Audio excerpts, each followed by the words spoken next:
Hi there, my name's Tom. Hi Mark. Thank you for joining us on a Saturn Magic product review. Today, Mark, we're going to look at Cody Fisher's 3 ropes and 1,000 laughs, or laughs, depending where you're from. If you're posh. No, you're posh. I'm not. Well, Cody Fisher, if you've watched the show before, or you've also seen the one where we did Cody Fisher's comedy book test. Couldn't wait for this, could we? No, the comedy book test is completely different to anything that I perform. And when I saw the DVD, I surprised you by saying I'm going to buy this and I'm going to perform it. It inspired me to get on stage, not a parlour, on an actual stage, and do something different to my normal set. So I was so excited to see this. You'd seen it before me and you knew that I was going to love it. Brilliant, absolutely brilliant. It is. I don't perform anything with ropes, it's not my style of magic. If I was going to learn to do, or if I was going to perform the 3 rope trick, can we say what it is? Professor's It is a Professor's Nightmare routine. I would do it this way. This is now for me the only way to do it. We were saying that whenever there's a stage competition at a magic club, or you go and see a magician perform on a stage, often it's Professor's Nightmare. Some performances are better than others. This is a nice, fresh, vibrant, it's a good like 7-8 minute sort of routine.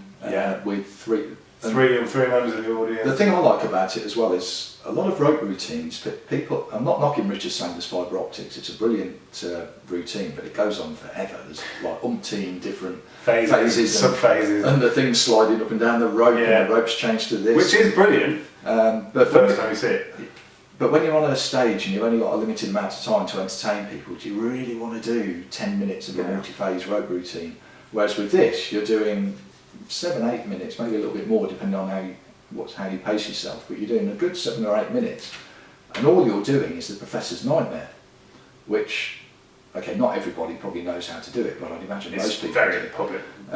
He actually teaches you it on here anyway, and the counts where you count the rope singly as well. Very, very basic. You can pick it up in no time at all. What you're actually paying for here is his handling's good actually of the Professor's Nightmare. The way he actually does it's a little bit different to the ways I've seen it done before. But what you're paying for here essentially, because most people I'm sure that are watching this know how to do the 3 rope trick, make all the ropes go the same size and then count them. And he's got the twist at the end where he ties them together and the knots fall off, which isn't the standard kind of presentation, but it's sort of seen in other rope routines, or even in more lengthy Professor's Nightmare routines, depending on which ones that you do. What you're paying for here essentially is his routining ideas and the way of involving the audience in the routine. Which is hilarious. Because once you get the audience, it's fine you standing up there doing ropes and being clever, but the minute you've got an audience member up on stage and you're referring to people in the audience and they're answering you back, you've got a lot more dialogue with the audience. Yeah, you've then got a performance instead of a show. Yeah. You've got things that people are buying into, they're getting involved in. And you get the laughs. The laughs come from some of the jokes, and they're not one-liners that are forced in to try and make it a comedy show, are they? It's a natural pace, and the jokes happen. And again, with Cody Fisher, I've noticed this in his other stuff. A lot of the time, he doesn't mention he doesn't say the jokes. It happens, the spectators finish it, or he lets the spectators get 2 steps ahead of them. Yeah, so they work out. They fill the gaps, as one before. They fill in the blanks, so they're already laughing by the time the punchline hits. He describes it as it's very PG. So even though he never actually says anything that's risque, but depending on your mind and age, that's a brilliant way to describe it. And he actually did say on the DVD that he actually stole. I think he actually does say he stole this routine off his audience, because he started doing, say, a 3 rope routine for his audience. And when someone had got the little rope, someone made a comment, and he thought that's brilliant. That's good. I'll keep that. And then the next show, he forced the person to basically say that line by the way he was taking the routine, and then because that line happened, then another line happened, and eventually, after so many years, we ended up with this routine that is now released. So you can tell he's worked it. You can tell it goes down a storm. It really, really does. I know on the trailer it doesn't show that much of it. Because you are paying for the routine, you pay for the gags and the timing and the work that's gone into it. Like God knows how many times he's performed it. He says he's even performed it close up. It's one of his favourite routines. You can imagine him performing it at a big banquet table or a top table at a restaurant, at a wedding. You could even do it if you were just imagine if you were just in a local pub and there was 3 or 4 people sitting at a dinner table in the pub. You could even potentially do it just for them. Oh, you could. Yeah.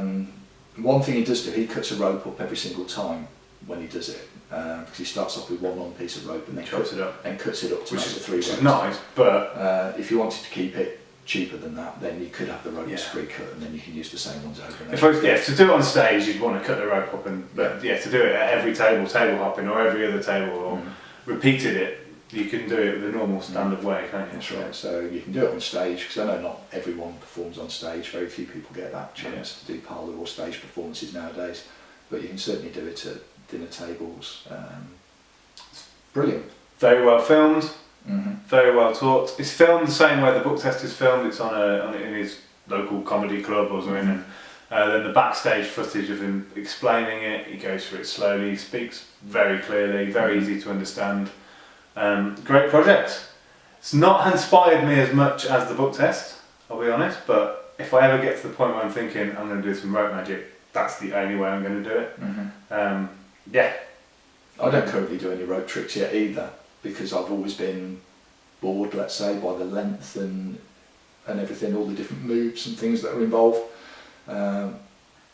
If I get a gap in my show and I'm thinking I might squeeze it in just to give it a go and see how it works. Well, I've just thought, I've been getting a couple of inquiries and talks of doing comparing, because I do a lot of corporate hosting. Now I'm getting to do a bit of comparing, and I've already got some stuff, but actually you could shorten it a little bit and still get the same effects. Most compares do stand up for at least 5+ minutes while something's changed over behind them. So it is an ideal compare piece. Yeah, maybe that's gonna. Watch this space. You never know. You might see a video of me uploading performing it. So basically, where we rate things again, stars and rings for amateurs and professionals, but it's within the ability of amateurs, professionals that know the 3 rope routine already. Just watch it and learn from it. Will pick it up very, very quickly. You can buy this having no experience of the professional all the teachings on it. It'll teach you it very well and give you a fresh opinion. So for that 5 plus for both. Another excellent routine that's been released by Cody. Looking forward to see what he's got next. I did hear a little rumour about You like your little rumours? A little rumour about a wrist tie. Someone said, which obviously uses a piece of rope, so it does make you wonder whether once you've done this routine, you can then go on to do a comedy. I'm presuming it'll be a comedy wrist tie. Yeah, with the next one. Which. I'm quite. If that is the case, that's the next thing that's coming out. And again, that routine could be used on its own or in combination with this. Depends what you want to do. Be filmed at the Magic Estate, so it'll be the same quality. Yeah, but it would be. So looking forward to it. So thanks for watching. Code is 3 ropes and 1,000 laughs, $28.99. It's well worth a look at. So thanks for watching. See you next time. Bye.